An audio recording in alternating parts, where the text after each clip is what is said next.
Hey everyone, today on People Now, A-Rod sends a swoon-worthy message of support to congratulate J.Lo after news that she'll headline the Super Bowl halftime show. Teresa Giudice gives an update on her life with her daughters as husband Joe faces a deportation ruling. I always feel like, oh, what movie am I in again? Bette Midler, Judith Light, Ben Platt, and more hit the pink carpet in New York for the premiere of Ryan Murphy's The Politician. Paige Davis is here with a wild new show called Toilet Paper Wedding Dress Challenge. You guys gotta see this. Philly PD. You seen this woman? You probably recognize Boyd Holbrook from the hit series Narcos. Well, now he's leading a new film that will have you hooked. He's here live to tell us all about it today on People Now. Let's go.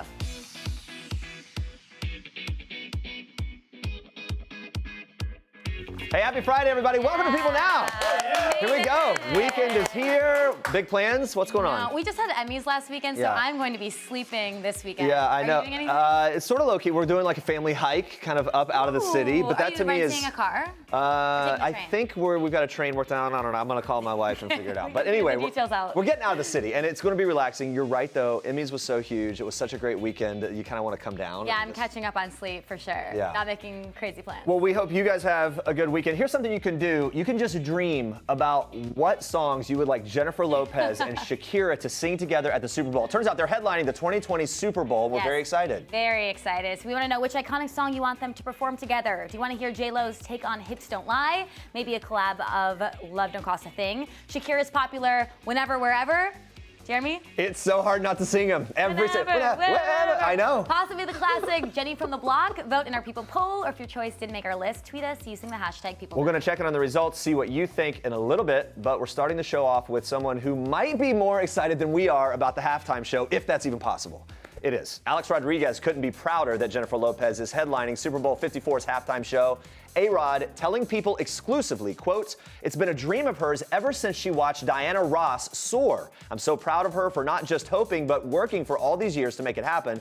She's going onto that stage representing all of us, Latinos, immigrants, people of every age and color." He is referencing Diana Ross's 1996 Super Bowl performance in Arizona, where she exited the stadium at the end of her performance via helicopter. Is this foreshadowing? Will this be what J.Lo does? We don't know. But I'm just going to say it's not a bad idea. All right. A-Rod also posted a pic of J.Lo alongside singer Shakira with the halftime logo, and it was captioned, "So proud and so excited, bringing it home, going to set the 305 on fire." Super Bowl 54 is set to take place in Miami on February 2nd, 2020. Happens to be Shakira's birthday as well. Nice way to celebrate. J.Lo herself was out celebrating Thursday after that announcement. She attended her pop-up shop for her new fragrance, Promise. She looks stunning here in a white peplum belted suit. It's a suit dress with plunging necklines, so I'm told. Is that how, did I say peplum right? Yes, yeah, you did, Jeremy. Good job.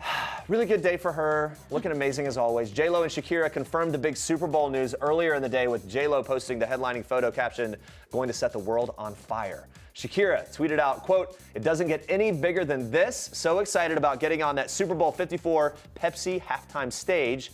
Just hours later, the duo appeared in a tape segment during Thursday Night Football where J.Lo said, "This is going to be so much fun," adding, "It's going to be an exciting show." Well, that's a guarantee. She also complimented Shakira, saying that she's such a dynamic performer, she does her own thing, and there's nobody like her. And fans of the two are thrilled about the much-anticipated performance. Jordan tweeted, "The best halftime performance is coming." Abby says, "J.Lo and Shakira, we are not worthy." Danny Hernandez tweeted, "I've changed my tune about the Super Bowl halftime show. The fact that two Latinas are headlining the show is groundbreaking. You may not want it, you may not like it, but it's happening." Some did wonder, since it is Miami, where the native Miami artists were, like Alex Hawley, who tweeted, "I'm happy, but am I the only one who was kind of expecting Pitbull to be a part of halftime too?" That was the first thing I said when this news broke. I'm thinking perhaps a little surprise performance from Pitbull. Well, and I love those two ladies, but I also love Pitbull, so that would be epic. And if anyone... It wouldn't be hard to bring him on. ...can help add to that party, right? Like, it will just be on fire already, and then he'll take it to the next level. Anyway. Yeah. And he was at her birthday party, so maybe it's there. It's just... It could happen. Putting it out there. It's probably already been thought about. It's not like it's our idea. We'll see. Yeah, we'll see if they dance the night away together. It's a pun about the song. Sorry. You know. Dance the night away. It's Friday. Sorry, everyone. I'm going to apologize for that and everything else that's about to happen. The ladies follow in the footsteps of last year's headliners Maroon 5, Big Boy, and Travis Scott. Previous performers including Beyonce, Bruno Mars, Lady Gaga, and many more. These two, such great performers. It truly is going to be an epic show. Oh yeah, I love J.Lo, but Shakira, high school and college for me, I was all about Shakira. Yeah. So these two collabing is very, very exciting. We're pumped for that. We'll keep you posted with any more breaking news about the Super Bowl, but now we watch this. I'm getting deported, and that's all there is to it. He's gonna get shipped out of the damn country. I don't know if I'm ready to let him go. The Real Housewives of New Jersey star Teresa Giudice told Entertainment Tonight on Thursday that she and her daughters are hanging in there. Teresa tells the outlet, "It's a tough time right now, so just being with my daughters helps." Joe has been away from his family since he began serving his 41-month sentence for mail, wire, and bankruptcy fraud in March of 2016. He was released from prison this past March, but released into ICE custody as he awaits his appeal on his deportation ruling. An immigration court ruled to deport Joe to his native Italy after his prison sentence, even though he has lived in the United States since he was a child. He never obtained American citizenship, and immigrants can be deported if they are convicted of a crime of moral turpitude or an aggravated felony. That's according to U.S. law. His requests to appeal the deportation ruling have thus far been denied. A final decision is pending. Now, on Tuesday, Joe's legal team filed a petition requesting that he be allowed to move to Italy as he awaits the court's final decision. A request to await the results back in his home, New Jersey, was previously denied. A recent trailer for the upcoming 10th season of The Real Housewives of New Jersey featured a tense on-camera exchange between the couple. During a heated phone call, Joe claimed he never wanted to walk down the aisle when he and Teresa wed 20 years ago. He said, quote, "All right, like I even wanted to get married? No." Their fight is sparked by the cheating allegation rumors which surrounded Teresa after photos surfaced of her holding hands with a younger man. Now, like we showed earlier, the trailer also referenced Joe's ongoing deportation battle. Needless to say, this will be an intense and a very emotional season. Season 10 of The Real Housewives of New Jersey premieres November 6th at 9 p.m. on Bravo. All right, on to this. Meghan Markle discussed the important role mothers play in being role models for boys like her son, Archie, when she met female business leaders during her African tour. Meghan, who has consistently campaigned for the empowerment of young women and girls, chatted with female founders of tech companies in a private meeting in Cape Town on Wednesday. The Ladies Who Launch meeting took place under the auspices of the UK South Africa Tech Hub, highlighting the skills and leadership of the female entrepreneurs, helping change the face of employment in South Africa. Nadia Musaji, the co-founder of organizations which deliver programs to get women and girls into STEM careers like engineering and technology, says their conversation didn't feel hierarchical with a princess in the room, but it was women gathered together and a talk about the struggles that we have, as well as the things we need to do to move forward and grow and change our societies. Matsi Mudisi, founder of skills training company Simodisa, shared how the Duchess of Sussex spoke about navigating the delicate balance of career and family life, and how Meghan is continuing to champion the issues that were important to her before becoming a member of the royal family. She said, quote, "She talked about being a mother and having duties as a duchess and fulfilling what her heart desires, and that it can't just fade away now that you're a duchess, that you have to be true to who you are." She adds that Meghan inspired them to forge ahead with new ideas, saying she spoke about how we have to keep pushing and going forward, knowing that you are doing it for others who will follow. And she wasn't referring to being a royal, but life in general when you have challenges. That was her quote. Great to hear kind of that insider perspective of that meeting, and we will have more for you during our Royal Record recap later on in the show. We'll be covering all of the headlines our favorite royals have been making, plus baby Archie's big debut. Stay with us for that. All right, Netflix's new series, The Politician, is now streaming. It is great. I was at the premiere last night where series creator Ryan Murphy, who also produces the show Pose, recalled his emotional moment with Pose star Billy Porter just after Billy became the first openly gay black man to be nominated and win an Emmy for the lead actor category this past weekend. Watch. We both cried, you know, because we both grew up without seeing anything close to what he does on that show or any of the actresses do. You know, when we grew up, there was nobody like us. There were no gay people on television. There were no trans people on television. Nobody was talking about the lives we were living or we knew we would live. So he won, and you know, I cried a lot. And then 2 minutes later, they brought him back to the auditorium before he did press, and we saw each other, and we just held on to each other and cried, because I think so many young people will see him in a way that we never saw ourselves. So it was about that. We have more with the cast of The Politician later on, so stay right here for that. Andrea, you've got more for us in Star Trek. Yes, we're kicking off Star Trek today with one of our favorite brides. Hailey Baldwin is seemingly in recovery mode after having a wild bachelorette party Wednesday night. The model was seen walking with her husband Justin Bieber on Thursday morning looking a tad sleepy. Hey, we've all been there. Honestly, she does not look that bad. You just see me when I'm hungover. Even though Hailey is technically already married, that didn't stop her from having a blast before her religious ceremony this weekend.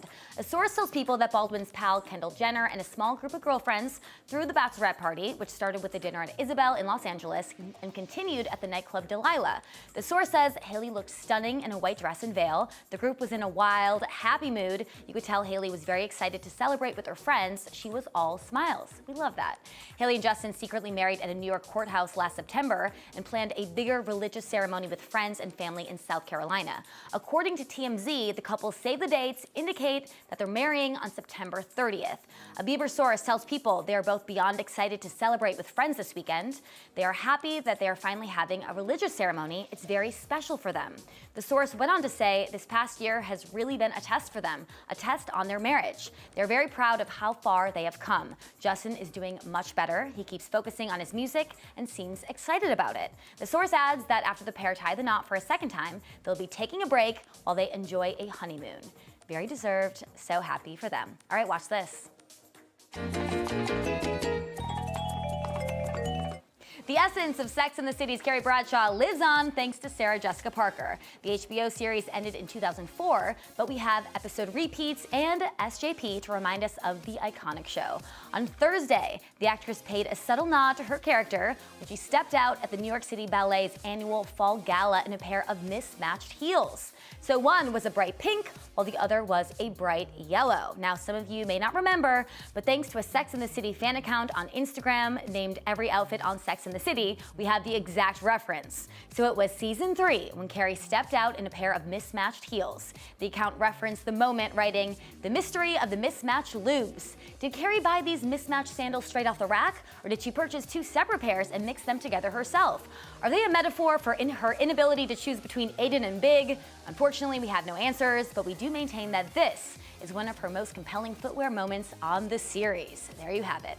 Luckily, Sarah Jessica Parker responded, providing a little insight, explaining that she and the costume designer Patricia Field decided to do one of each because both colors were, quote, delicious. The 54-year-old actress was photographed on the steps of a brownstone while on her way to the ballet's annual gala to fully channel Carrie Bradshaw. She wore a gorgeous fuchsia gown, which is huge. It's form-fitting in the right places, yet covered with beautiful ruffles, huge puffy sleeves. Her hair was in a sleek bun. I think she looks so great. I think Carrie would be proud. I'm just curious, is she walking all the way there? Is she getting in a cab with all those ruffles? She looks fierce. All right, moving on to this. Tori Spelling's mother, Candy Spelling, is selling her and late husband Aaron Spelling's Malibu beach home for $23 million. The property sits alongside 81 feet of beachfront and opens to more than 8,000 square feet of interiors. It features 7 bedrooms, 2 offices, a bonus room, and a patio that spans the length of the house. There's also an outdoor shower. Nice. Candy Spelling and the prolific TV producer shared the home for decades until his death in 2006. Candy herself is well accomplished. She's an author, theater producer, and philanthropist. Her autobiography, Stories from Candyland, made the New York Times bestseller list, and she's produced plays including The Color Purple and Nice Work If You Can Get It. The Malibu home has limestone floors and crown molding in the living room and dining room. The kitchen has rich wood cabinetry, granite countertops. It looks beautiful. The family room has beamed ceilings, a wet bar, and blackout curtains in case you want to turn the room into a screening room. Spelling's Malibu Beach listing comes a few months after her former home shattered a California record by selling for a little over a whopping $119 million. That property was 56,000 square feet. Candy and Aaron used it. She used to live there with their children, Randy and Tori. It had 14 bedrooms and 27 bathrooms. It was a hotel. I mean, that's a hotel. 27 bathrooms. That's a lot.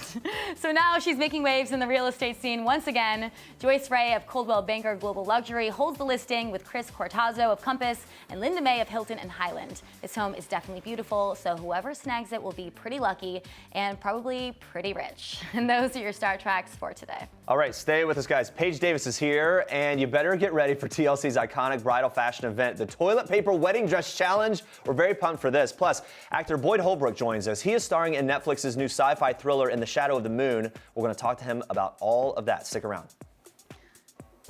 All right, we've been asking you which iconic song you want to hear J.Lo and Shakira perform together at the 2020 Super Bowl halftime. So let's take a look.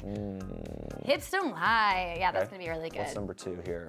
Whenever, Wherever, then Jenny from the Block, Love Don't Cost a Thing. We're just coming up with the playlist here, ladies, if you want to take that from us. Either way, it's gonna be epic. All right, keep voting in that poll, but for now, we move on to this. This week was all about Prince Harry, Meghan Markle, and baby Archie on their Royal African tour. And here to give you all the details about that and everything Royals, our People's senior news editor, Erin Hill, and our Royal correspondent, Imogen Lloyd-Webber. Thank you for being here. It's good to talk to you. Let's talk about this. Friday, Prince Harry followed in his mother's footsteps, visiting a landmine field in Angola. This was a really big moment, very iconic, obviously, in the history of Princess Diana. Yeah. What's the significance of it? So yeah, it's 22 years after Princess Diana's poignant walk through a minefield in central Angola. Harry remotely detonated a mine and met with members of the community to learn how the demining efforts are benefiting the local population. He also gave a speech about the importance of clearing landmines in the context of conservation and for humanitarian reasons. And Harry's visit, of course, is a stark reminder of when Princess Diana memorably walked through a landmine field filled with warning signs in Huambo, wearing protective clothing and that visor. That event was featured on the official Instagram for Harry and Meghan today with a quote from Diana when she visited that site back in 1997, saying, "If an international ban on mines can be secured, it means looking far ahead, that the world may be a safer place for this generation's grandchildren." And of course, Archie now exists. It's really... And a little bit later, we saw him actually walk that stretch of road that Diana walked, and it's now a vibrant community. So it's literally walking in his mother's footsteps and almost a physical representation of the progress that her efforts helped achieve and the world that we now live in, and him continuing that. All right, on Thursday, Prince Harry took a solo trip to Botswana. While there, he took time out to give a shout out to climate change activist Greta Thunberg. Erin, what did he say? Yeah, so he said, literally, the world's children are striking, led by Greta, of course, her global climate strike. And he said it's a race against time and we're losing. And this is a cause really important to him, has been for years.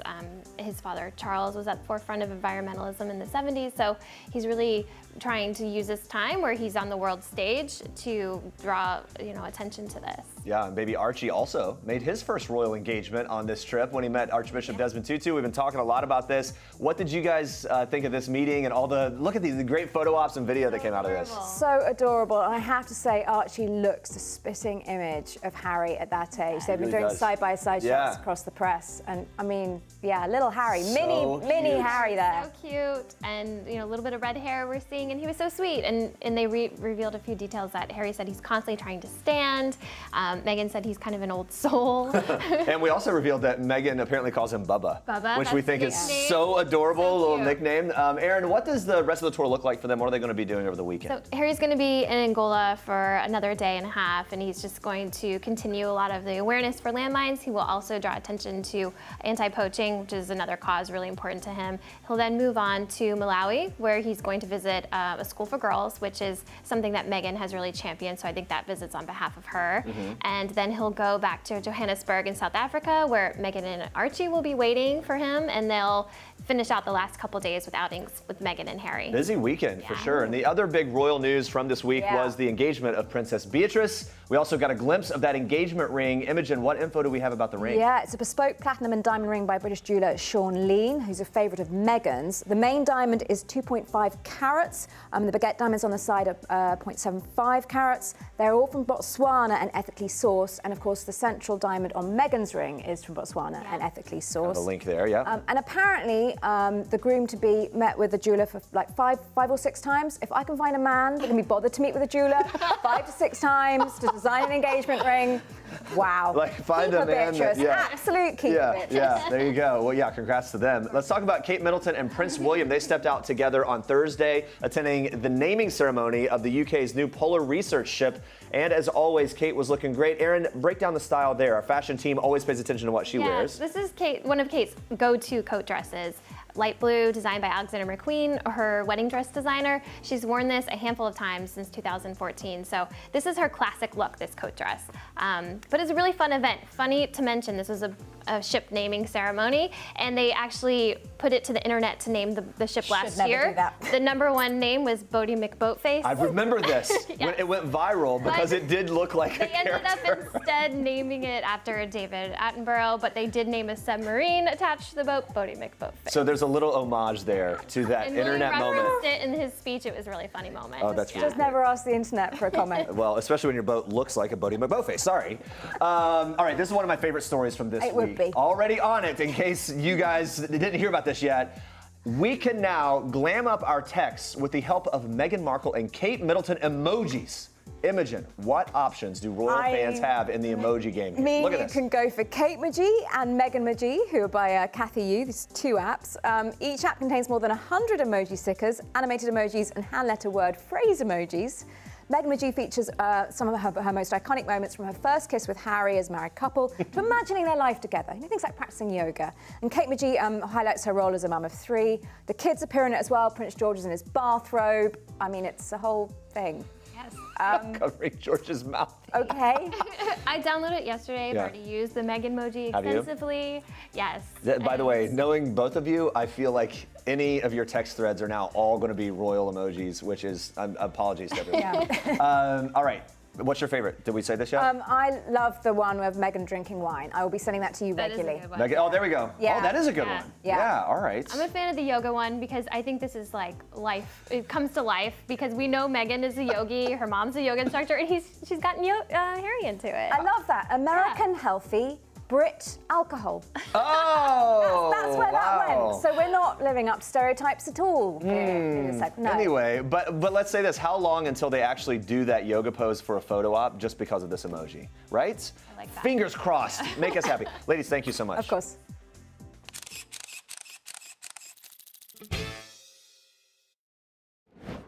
All right, so you've probably heard about the bridal shower toilet paper dress game, where you have a couple minutes to make a wedding dress out of toilet paper. I've played it before. Jeremy, you probably haven't, but it's really fun. No, but I did it on the show once with someone. Okay, Anyway, okay. whatever. Well, who knew it would turn into an annual worldwide competition? Thousands of designers enter, and only 12 lucky finalists get the opportunity to share their designs. And for the first time ever, TLC is there to capture it all.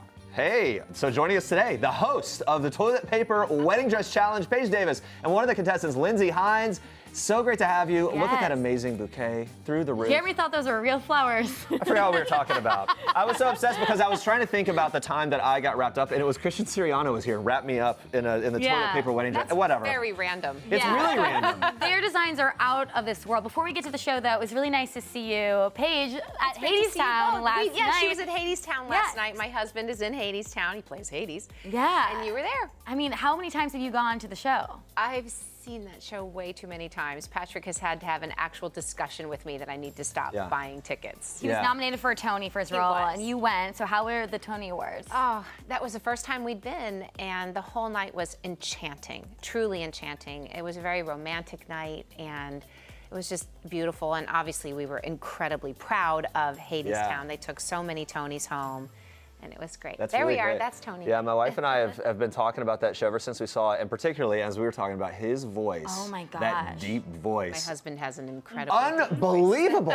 It's just, and not to mention, as we were saying right before this, he's hair goals and beard goals and the whole thing. As white as a toilet paper. As white as yes, that's right. So send him our love. Okay, here we go. A lot of Broadway experience. Before we move on from Broadway, for you, you've had your run in that world as well. What do you Yeah. love most about that? Favorite thing about the Broadway world? The community. 100%. I mean, it's a very tight-knit group. It's one of the things we love most about being at the Tonys.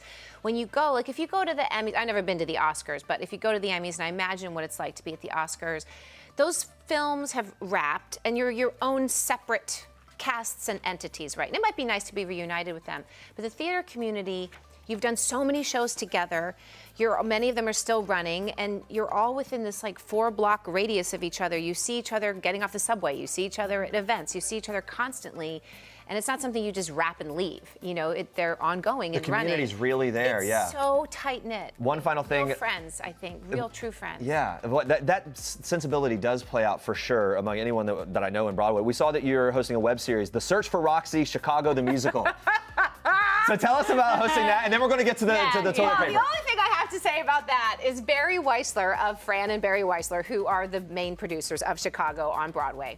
when he wrote to me and asked me if I would host this series to find the new Roxy, I wrote back and I said, so you want me to host a series that's all about finding my competition? Replacement. And he wrote back one word, yes. Yes. And you wrote back, of course. Of course. I'm perfect for that. Obviously, I host things, and I do know what it's like to play Roxy, as I've played it numerous times throughout the decades. That's Super so fun. Lindsay, you're also part of the Broadway world. So yeah, tell us about your Wait a Broadway. minute, I didn't know that. You did. We talked about it. Oh. Apologies in advance. Again. I forgot. Tell us about your Broadway experience and your favorite thing about the Broadway world. Way to throw me under the bus. We discussed that. I make costumes for Broadway shows. Oh yes, yes. I immediately went to performer. Oh no. Yes, I did know that, but I did forget. So, I mean, my favorite part is just the creative aspect to it. I mean, every day I go into work and just make pretty things. So I've made costumes for a ton of different shows. Hamilton, The Cher Show, Harry Potter. So it's a lot of fun. I'm just truly, again, I'm mind blown by this bouquet of toilet paper roses, which, honest to God, from even up close looks real. I literally had to touch it. Thank you so much. I mean, yeah, I guess really up close you can tell. Let's be real here. Dresses, they truly do blow your mind. I mean, it's like they're jaw-dropping. It's such a kind of a wild, bizarre concept, and the fact that there's so much artisanship is so incredible. When was the first time you applied for this and kind of became aware of it and really dove into the competition? I first submitted a dress 2 years ago, and I made it to the top 10, which is really exciting. But I first heard about the show on this Facebook group called Costume People. Someone had announced the winners one year, and I was like, oh, that looks like fun. I could do that. Yeah.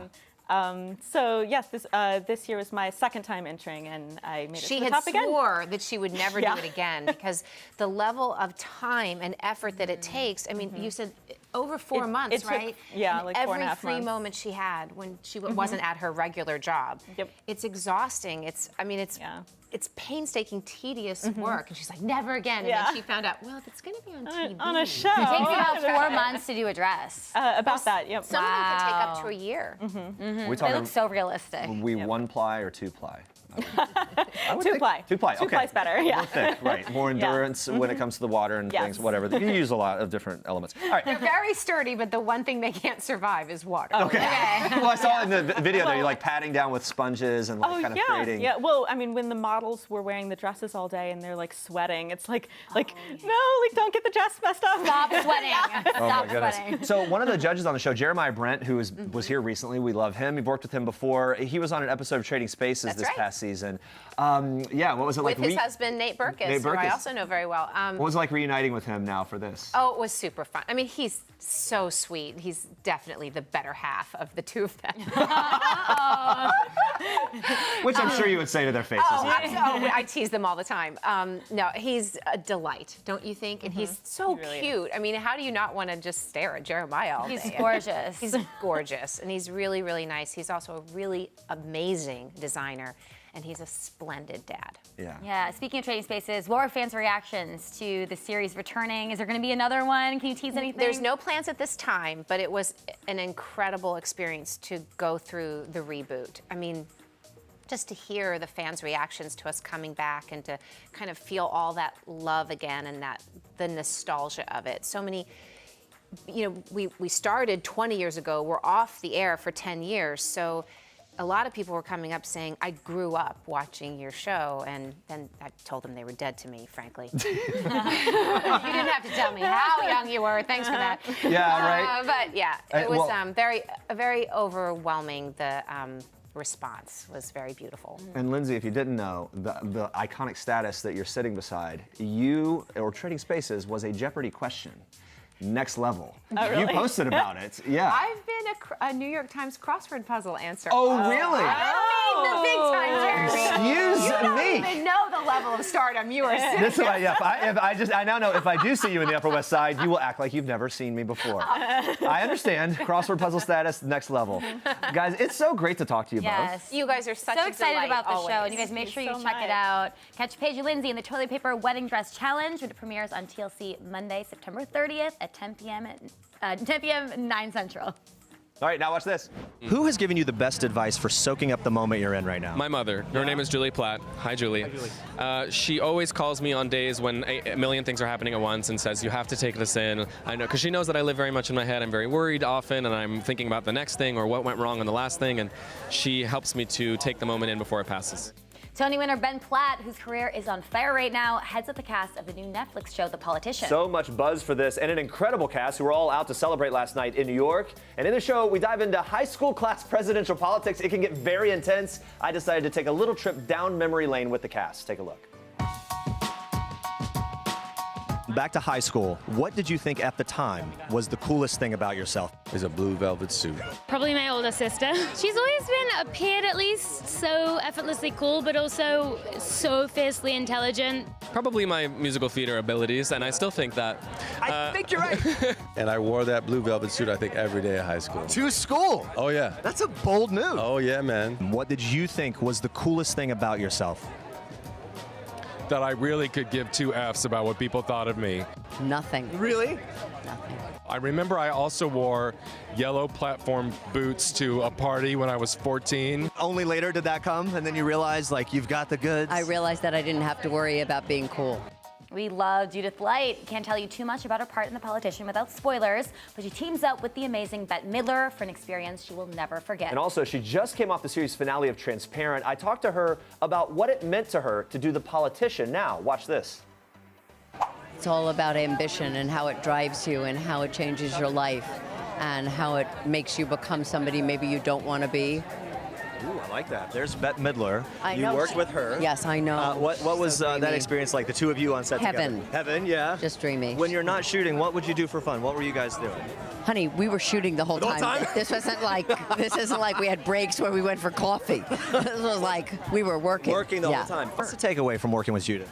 She is so relaxed and so in charge of her instrument that you have absolutely no fear with her. You know that she's going, whatever's happening, she's going to pull it out of the hat.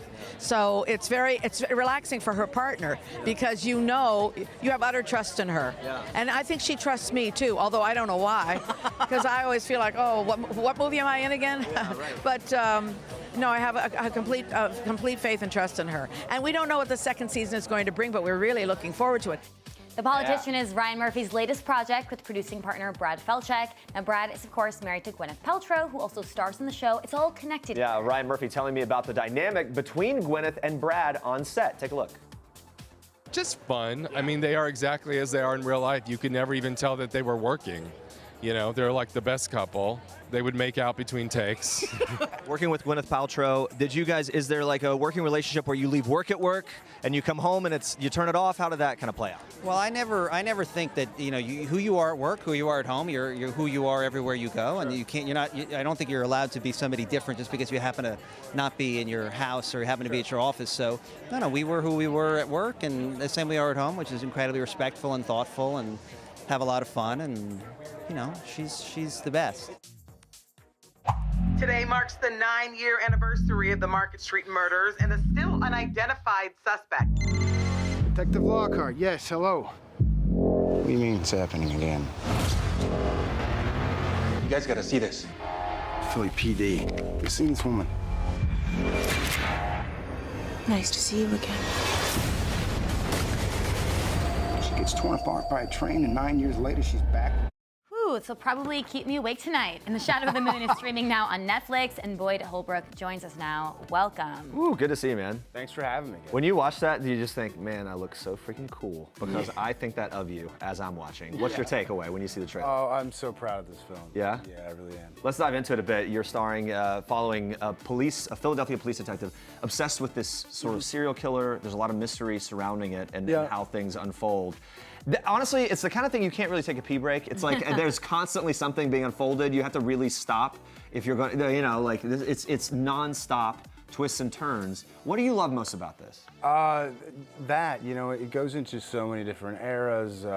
We're going over, I think, 5 chapters, and we're skipping 9 years per chapter. So it was kind of a Rubik's Cube to figure out. And I mean, Jim Mickle, our director, just pulls it off. Yeah. Yeah, and we see you, like you said, you age throughout the film, and the makeup team does a great job.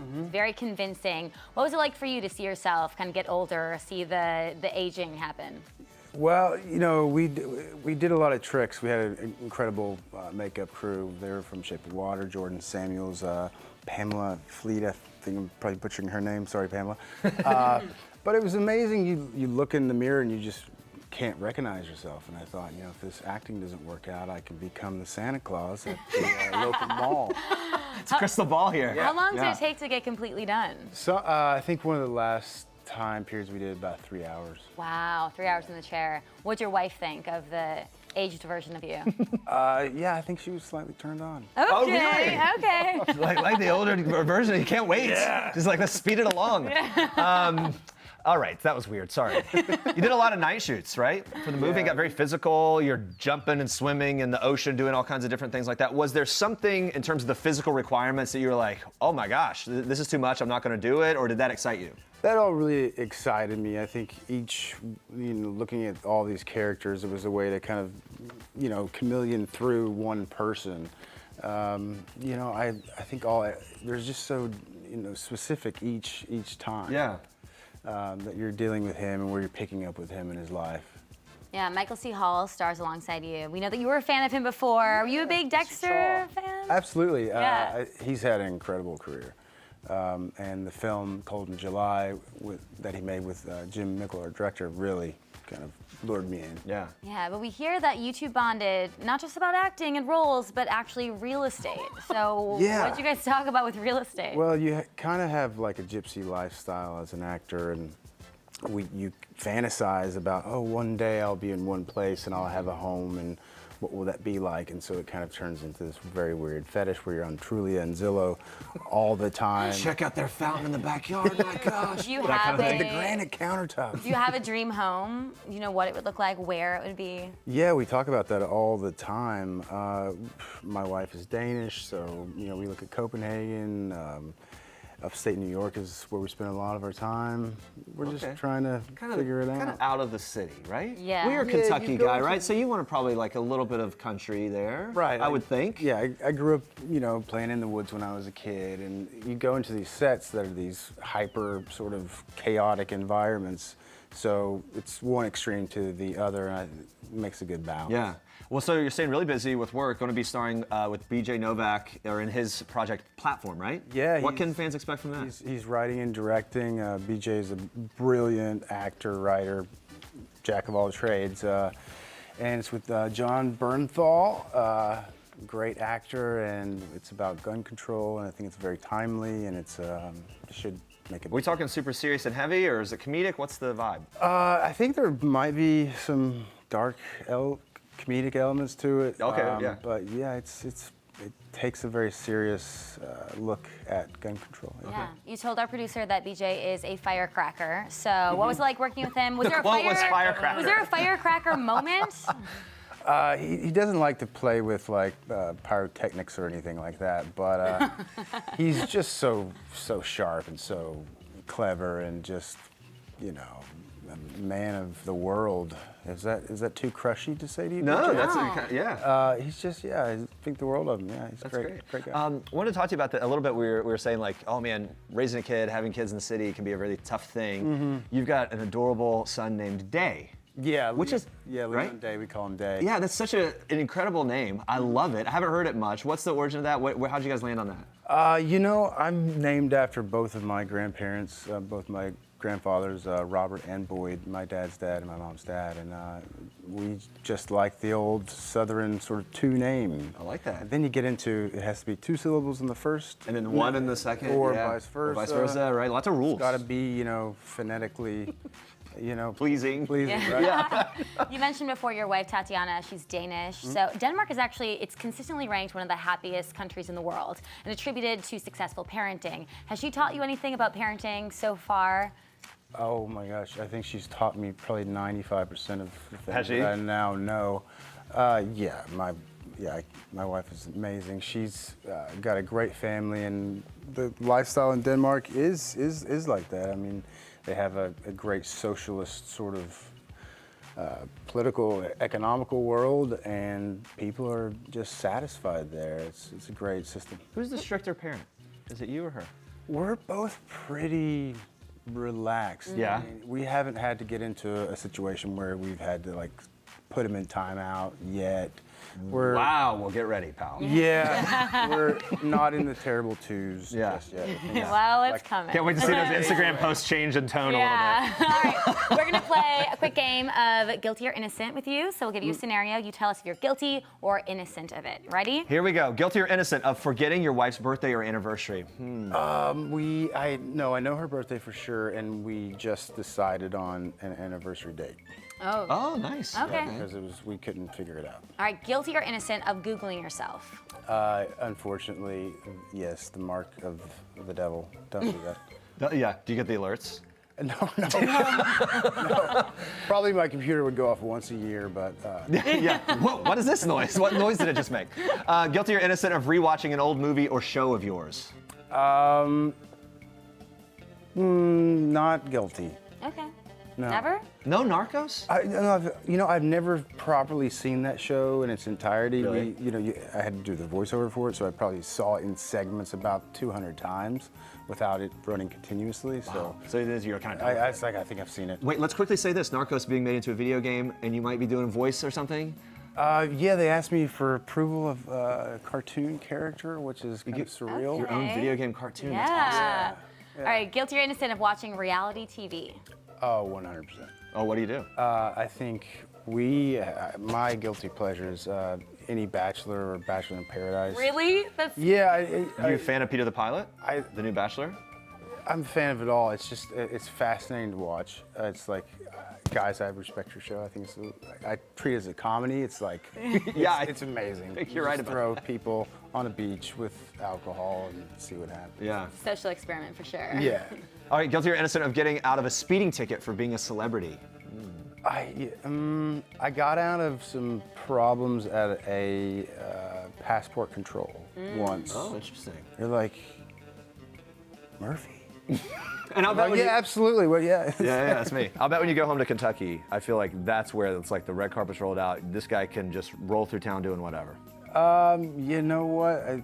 People are very, very quick to not let me get bigger than my boots. Okay. Yeah. Oh, bring it back. Keep it down to earth. That's good. That's good though. You can That is stay good. humble. Boy, thank you so much for being here today. It's great to talk to you. And everyone, check out In the Shadow of the Moon, streaming on Netflix now. We're taking one last look at our People poll. We've been asking you which iconic song you want to hear J.Lo and Shakira perform together at the 2020 Super Bowl halftime show. Let's see. I think it's maybe Hips Don't Lie. Was that your choice? I would watch that. Okay. We'll be watching. Okay, good. All right, we'll be asking you a new question of the day next week on People Now, so tune in for that. Coming up next week, guys, Straight Up Now Tell Me. There you go. I'm singing all day today, or they're trying to make me. The legendary Paula Abdul joins us live. She's got a new Vegas residency coming up. We're going to be asking her all about that. Plus, Crikey, Robert Terry and Bindi Irwin join us to talk about the new season of their show, all on the heels of Bindi's engagement. Thanks for watching. For now, we leave you with one last thing from Billy Gardell and Falake Olowofoyeku. Have a great weekend. Bye, guys. Hi, Billy Gardell. And Falake Olowofoyeku. And this is One Last Thing. The last book I read was Razor Girl by Carl Hiaasen. Temple of My Familiar by Alice Walker. The last song I had stuck in my head was, I don't think I've had one stuck in my head in a while. Actually, you have. On set. What was it? What was I singing? One more time. Every time they would yell cut and go one more time, they would break into one more time. And I couldn't get away from it for about an hour. The last vacation I took was to Cabo. New York City.